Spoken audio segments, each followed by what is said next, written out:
Et après le bac, tu fais quoi ? Les lycéens connaissent bien la question et pour y répondre, ils se sont donné rendez-vous aux journées universitaires ce matin. Parmi les formations proposées, celle de l'apprentissage rencontre un succès grandissant.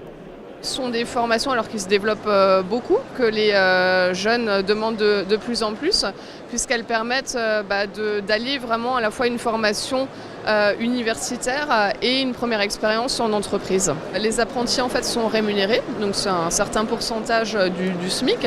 Donc ça peut aller de 27% du SMIC jusqu'à 100%.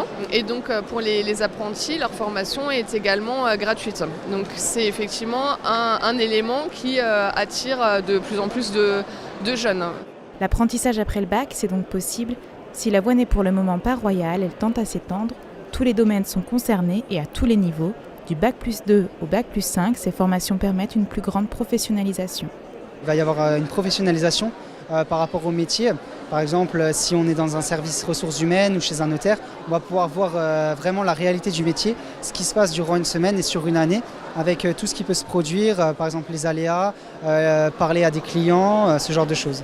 Mettre la main à la pâte, c'est ce dont a envie cet élève de terminale. Je voudrais faire un BTS en alternance parce que c'est une expérience en plus.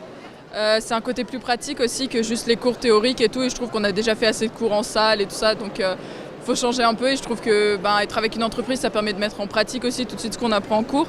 C'est surtout pour le futur. Après, quand on va voir des entreprises, déjà souvent l'entreprise avec laquelle on a fait en alternance, ils nous gardent encore. Et puis sinon, quand on voit des entreprises, on peut leur dire j'ai déjà fait 2 ans en alternance, j'ai déjà une petite expérience et tout ça. Et c'est un plus vraiment. Si les lycéens ont fait leur choix, il ne reste plus qu'à formuler les vœux sur Parcoursup et à convaincre les parents.